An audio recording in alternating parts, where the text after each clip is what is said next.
जो भक्त भगवान के आश्रित होते हैं तो भगवान उसके लिए सारी व्यवस्था अनुकूल करते हैं।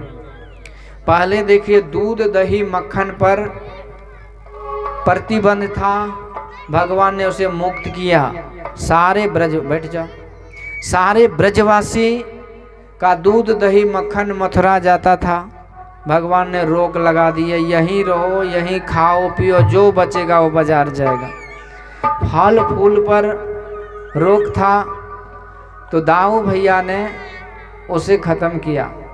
अब जल दूषित था तो भगवान ने कालीदास से काली नाग को भगा करके जल को भी फ्री कर दिए, तो जल नल सब योजना फ्री हो गया।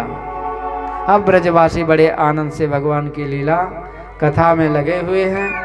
और यहाँ पर सुखदेव भगवान कहते, राजन भगवान एक दिन गौचारण करने बड़ी दूर चले गए, तो दिन भर गौचारण करते हैं, ब्रजवासियों को आनंद प्रदान करते हैं। अब गोपियाँ जो हैं मैया यशोदा और सारी माताएं और गोपियाँ, अब इनका समय कैसे बीते। अब इतने रचपच गए भगवान की भक्ति में, उनके रूप सुधा पान करने में, कि अब भगवान यदि है भी नहीं तो उनकी नज़रों के सामने दिखता है। अब ये गोपियाँ का समय कैसे बीतता है, ये गोपियाँ भगवान के चिंतन करने लगती है, और चिंतन करते करते मन के संकल्प मन से ही भगवान के पास चले जाती है, और ख्याल से ही भगवान का दर्शन करके और भगवान का लीला देखने लगती है और भाव विभोर हो जाती है। यहाँ सुखदेव भगवान ने वेणु गीत के माध्यम से गोपियों के भाव भक्ति को प्रकट किया। कहते परीक्षित, ये गोपियाँ कैसे चिंतन करती है। वरहापीनम नटवर बपु कर्णयो कर्णिकारम विभ्रदवासं कनक कपिशं वैजयन्तीं च मालां रंध्रान् वेणोरधर सुदया पूरयन् गोपवृन्दे वृंदारण्यं स्वपदरमणं प्राविशद गीत कीर्ति। अगरबत्ती रख दी, प्रणाम करके चले। कहते अरे गोपियों, हमारे प्रभु का रूप सुधा का पान जिसने किया, रख दीजिए, बाद में जला देंगे, रख दो यहाँ। हमारे प्रभु का रूप सुधा का पान जिसने किया, सचमुच में संसार में आँख वाले वही हैं जिन्होंने अपने इन आँखों से हमारे प्रभु का दर्शन किया। एक ने कहा कि प्रभु सुंदर मोर मुकुट धारण किए हुए हैं, कांधे पर पीतांबर, और मैया यशोदा 16 श्रृंगार वस्त्र आभूषण गहने जेवर से जब सजा देते हैं, तो दाऊ भैया के साथ हमारे प्रभु ऐसे सुंदर सुशोभित होते हैं कि मानो कि 2 नट नृत्य करने के लिए रंग मंच पर प्रकट हो गया, और समस्त ब्रजवासियों के साथ गीत कीर्ति, ब्रजवासी भगवान की गीत कीर्ति का गायन करते हुए उस वृंदावन में प्रवेश करते हैं। तो धन्य है वो वृंदावन के ब्रज जीव जंतु जो भगवान के इस बांकी झांकी का दर्शन करते हैं।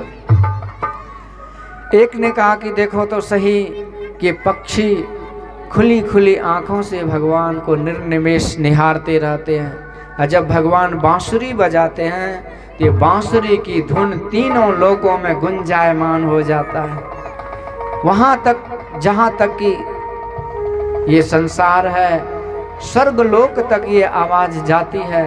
तो स्वर्ग में देवराज इंद्र, जो इंद्र के दरबार में अप्सराएं गंधर्वियाँ नाचती रहती है, और वो जब बांसुरी की धुन सुनती है तो नाच गान सब भूल जाती है, और ऊपर से अट्टालिका से झांक करके देखती है कि आवाज़ किधर से आ रही है। और जब उन अप्सराओं की नज़र भगवान पर, बांसुरी वाले पर पड़ती है, तो रही सही होश भी गंवा देती है, और उसके गुथे हुए केस का जो पुष्प है वो टूट टूट के गिर रहा है, मानो उस बहाने वो अपने आप को भगवान के चरणों में समर्पित कर रहे हैं।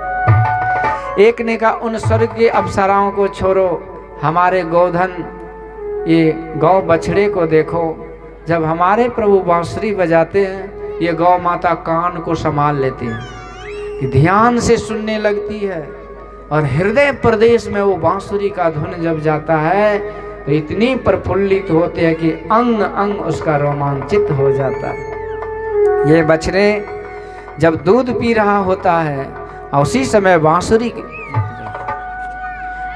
की धुन जब जाती है तो मुंह का दूध वो बछड़ा न निगल पाता है न उगल पाता, ऐसी दशा हो जाती। एक ने कहा इन गौ बछड़े को छोड़, ये पक्षियों को देखो, ये मोर पक्षी, इसे तो पक्षी कहना भूल है, ये तो भगवान के प्रेम में ऐसे नाचने लगते हैं कि मानो ये शरीर का शुद्ध बुद्ध खो देता है।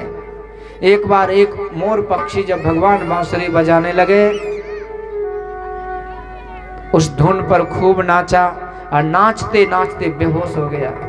भगवान ने उठा करके उसे हृदय से लगाया, प्यार से उसके शरीर पर अपना कर कमल को सहलाया, और जब उस मोर को होश आया, कहते प्यारे तूने मेरे प्रेम में नाचते नाचते शरीर का शुद्ध खो दिया, आज से तू मेरा अनंत में भक्त हो गया, और लो मैं वचन देता हूँ कि दुनिया को मैं दिखाऊंगा कि तू मेरा कितना बड़ा भक्त है। आज से मैं तुम्हारा पंख को मैं मुकुट पे धारण करूँगा। बोलिए मोर मुकुट वाले की जय। ऐसे भगवान ने भक्त को ये दिखाया। गोपियाँ कहती अरे गोपियों, हमारे प्रभु जब बांसुरी बजाते हैं तो कोमल कोमल पत्तियों की ओट से जो छोटे छोटे पक्षी है बिना पलक झपकाए भगवान को निहारते रहते हैं। एक ने कहा जब भगवान वृंदावन में विचरण करते हैं तो ये बादल ये छाता बना करके और भगवान को छाया प्रदान करते हैं, मंद मंद फुहारा करते हुए मानो अपने आप को समर्पित करते हैं। एक ने कहा गोपियों, ये जो गोवर्धन नाथ है इसे तो पर्वत कहना भूल है, ये तो सब तरह से भगवान पर समर्पित है। देखो ये हरी हरी घास ये गौ माता के लिए है, फल फूल हमारे ब्रजवासियों के लिए है, और कंदरा बैठने के लिए वृक्ष की छाया प्रदान करते हैं, पीने के लिए जल, खाने के लिए फूल फल। तो धन्य है ये गोवर्धन नाथ कि भगवान की सेवा में दिन रात लगे। तो सारी प्रकृति आज भगवान की सेवा में समर्पित है और इस बांसुरी की धुन पर लीन हो जाते हैं। एक ने कहा ये तो चेतन है। अरे सखी गोपियों, ये यमुना मैया का जो पानी जड़ है उसको तो देखो कि जब हमारे प्रभु बांसुरी बजाते हैं तो यमुना का जल स्थिर हो जाता है, जम जाता, ऐसे भाव विभोर हो जाते हैं। ऐसे अद्भुत प्रकार की सेवा ये ब्रजवासी भगवान की कर रहे हैं। एक वृक्ष को बड़ा पश्चाताप हुआ, सोचने लगा मेरे पास फूल तो है, मुझे इच्छा भावना तो है कि मैं ये फूल प्रभु के चरणों में चढ़ा दूं, मेरा भी निहाल हो जाए, पर मैं चल तो सकता नहीं, मैं तो वृक्ष जड़ हूँ, तो मैं क्या कर सकता हूँ। मन ही मन पश्चाताप कर रहे हैं। पर भगवान तो भाव के भूखे होते हैं। भगवान ने ये भाव को समझ लिया और प्रभु की प्रेरणा होती है, और वो वृक्ष हवा का झोंका आया, वृक्ष हिला तो उसका पुष्प टूट करके यमुना मैया के जल में गिरा, और यमुना मैया की धारा ने उसे बहाते बहाते किनारे पर खड़े बांसुरी वाले भगवान के चरणों तक पहुंचा दिए। और इस खुशी में वो वृक्षावली झूम झूम करके भाव भक्ति प्रकट किए। बोलिए बंसी वाले की जय। इस तरह से भगवान की बांसुरी पर सारी प्रकृति के जीव आनंद विभोर